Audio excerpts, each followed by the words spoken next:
Jai Shri Ram. I am reading out the 11th chapter, Vishwarupa Sandarshana Yoga, from the song Celestial written by Sir Edwin Arnold. Sir Edwin Arnold. This is a translation into free verse.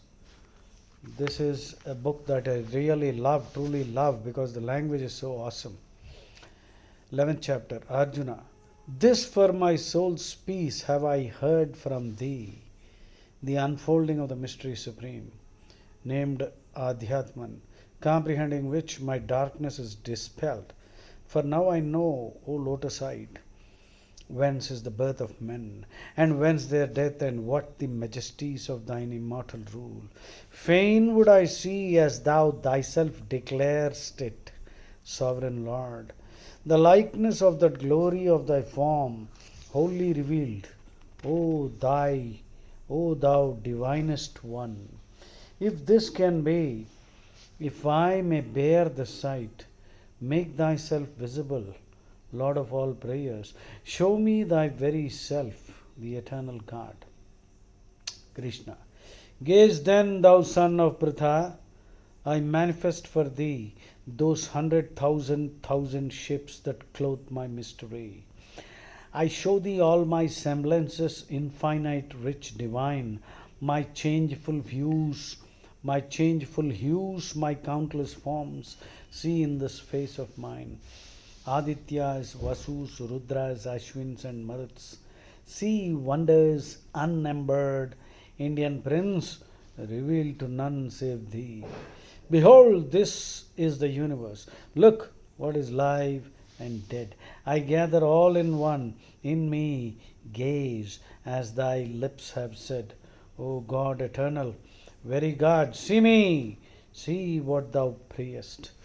Thou canst not, nor with human eyes, Arjuna, ever mayest. Therefore I give thee sense divine. Have other eyes, new light. And look, this is my glory, unveiled to mortal sight. Sanjaya.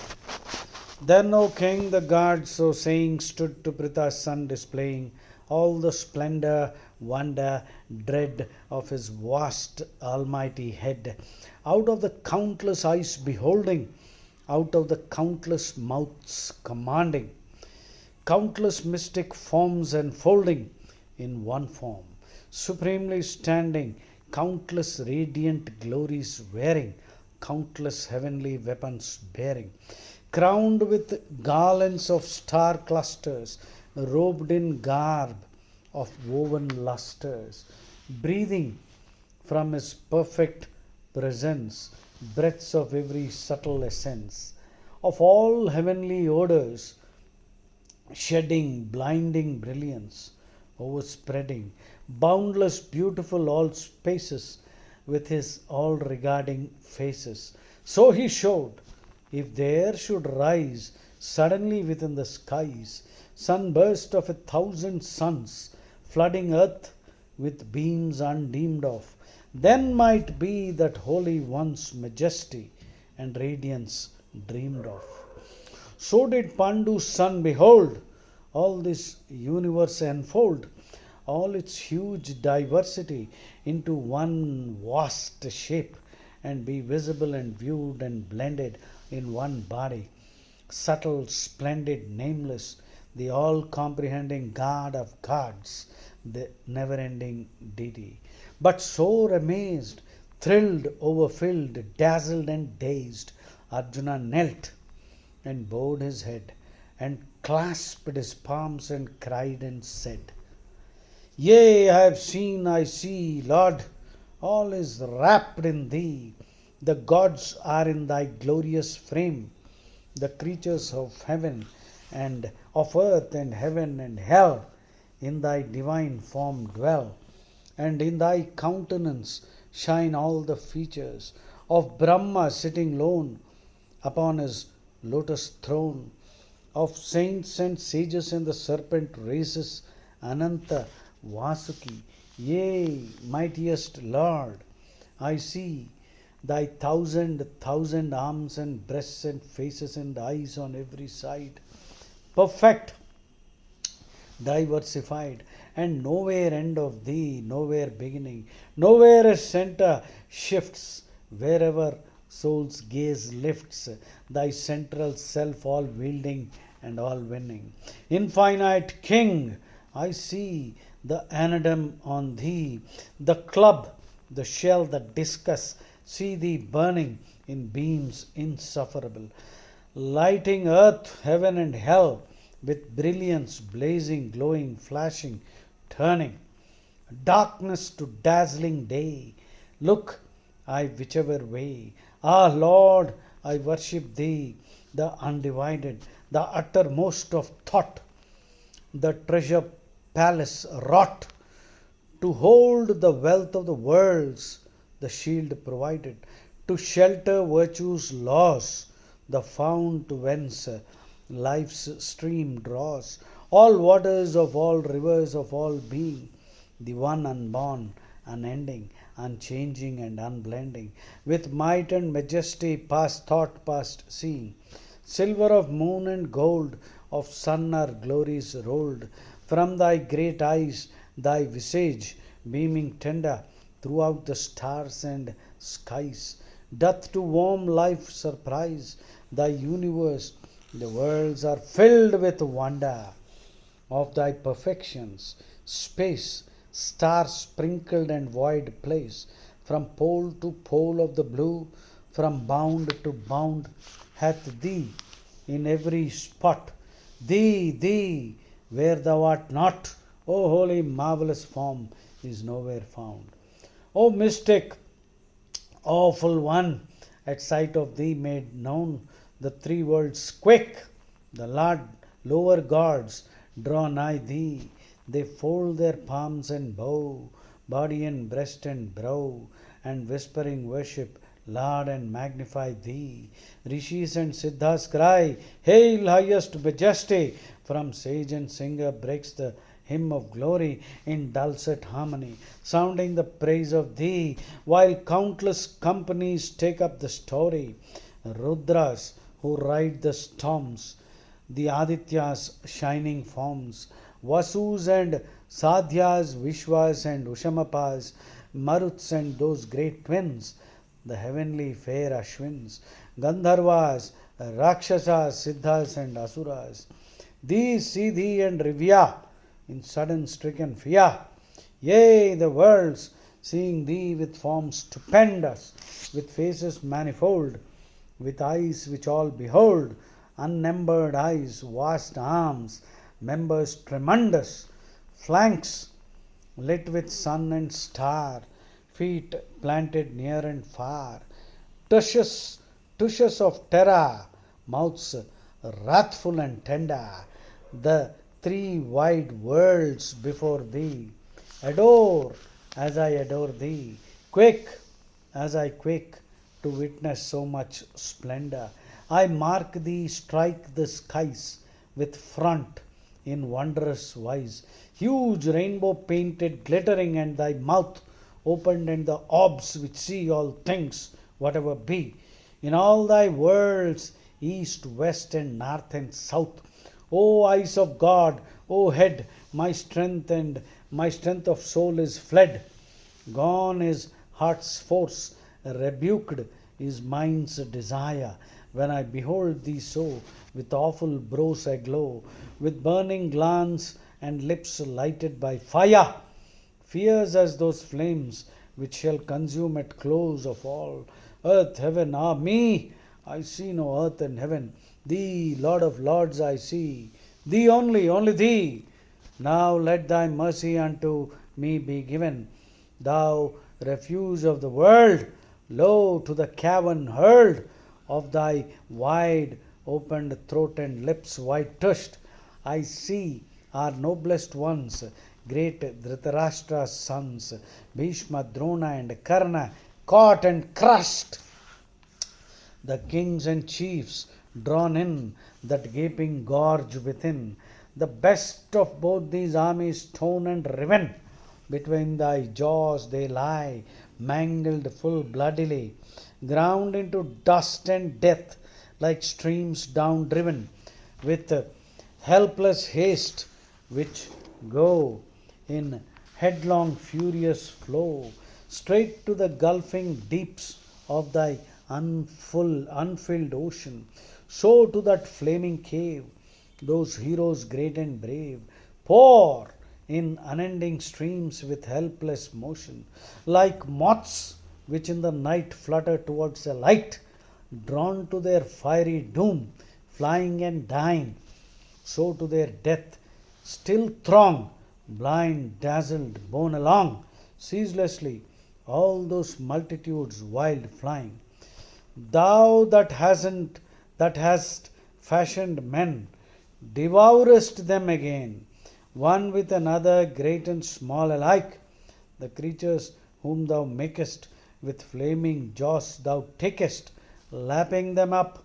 Lord God, thy terrors strike from end to end of earth, filling life full from birth to death with deadly burning lurid dread. Ah, Vishnu, make me know, why is thy visage so? Who art thou, feasting thus upon thy dead? Who, awful deity? I bow myself to thee. Namostute Devavara Prasida. O mightiest Lord, rehearse. Why hast thou face so fierce? Whence doth this aspect horrible proceed? Krishna.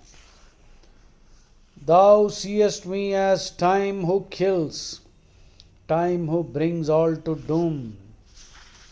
The slayer time, ancient of days, come hither to consume. Excepting thee, all these hosts of hostile chiefs arrayed, there stands not one. Not one shall leave alive the battlefield dismayed. Dismayed no longer be.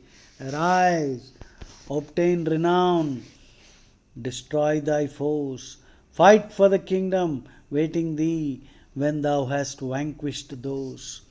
By me they fall, not thee. The stroke of death is dealt them now, even as they show thus gallantly. My instrument art thou. Strike, strong-armed prince, at Drona, at Bhishma. Strike, deal death on Karna, Jayadratha. Stay all their warlike breath. 'Tis I who bid them perish. Thou wilt but slay the slain.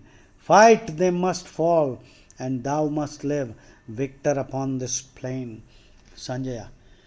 Hearing mighty Keshav's word, tremblingly that helmed Lord clasped his lifted palms and praying.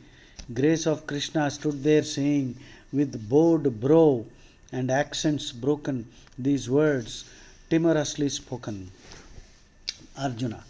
Worthily, Lord of might, the whole world hath delight in thy surpassing power, in thy surpassing power, obeying thee, the Rakshasas in dread at sight of thee are sped to all four quarters, and the company of Siddhas sound thy name.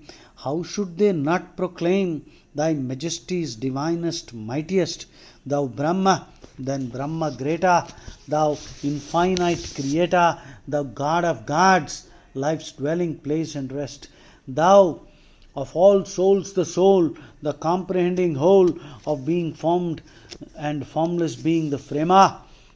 O utmost one, O Lord, older than eld, who stored the worlds with wealth of life, O treasure claimer, who wottest all and art wisdom thyself, O part in all and all, for all from thee have risen, numberless now I see, the aspects are of thee, Vayu, thou art, and who, he who keeps the prison of Narak, Yama dark, and Agni's shining spark, Varuna's waves are thy waves, moon and starlight are thine, Prajapati art thou, and 'tis to thee they knelt in worshipping the old world's far light. The first of mortal men, again, thou God, again, 1,000,000 times be magnified, honor and worship be, glory and praise to thee. Namo Namaste, cried on every side, cried here, above, below, uttered when thou dost go, uttered where thou dost come. Namo we call, Namostu, God adored, Namostu, nameless Lord. Hail to thee, praise to thee, thou one and all, for thou art all, yea, thou. Ah, if in anger now thou shouldst remember, I did think thee friend, speaking with easy speech, as men use each to each, did call thee Krishna, prince, nor comprehend thy hidden majesty, the might, the awe of thee, did in my heedlessness, or in my love, on journey, or in jest, or when we lay at rest, sitting at council, straying in the grove, alone, or in the throng do thee most holy wrong.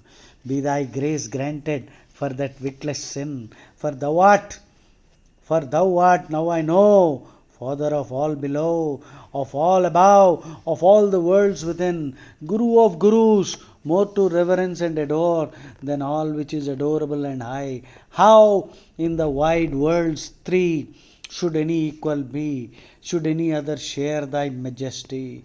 Therefore, with body bent and reverent intent, I praise and serve and seek thee, asking grace as father to a son, as friend to a friend, as one who loveth to his lover. Turn thy face in gentleness on me. Good is it I did see this unknown marvel of thy form, but fear mingles with joy. Retake, dear Lord, for pity's sake, thine earthly shape, which earthly eyes may bear. Be merciful and show the visage that I know. Let me regard thee as of yore, arrayed with disk and forehead gem, with mace and anadem, thou that sustainest all things undismayed. Undismayed, let me more behold the form I loved of old. Thou of the thousand arms and countless eyes, this frightened heart is fain to see restored again, my charioteer in Krishna's kind disguise. Krishna. Yea, thou hast seen, Arjuna, because I loved thee well, the secret countenance of mine, revealed by mystic spell, shining and wonderful, and vast, majestic, manifold, which none save thou in all the years had favour to behold.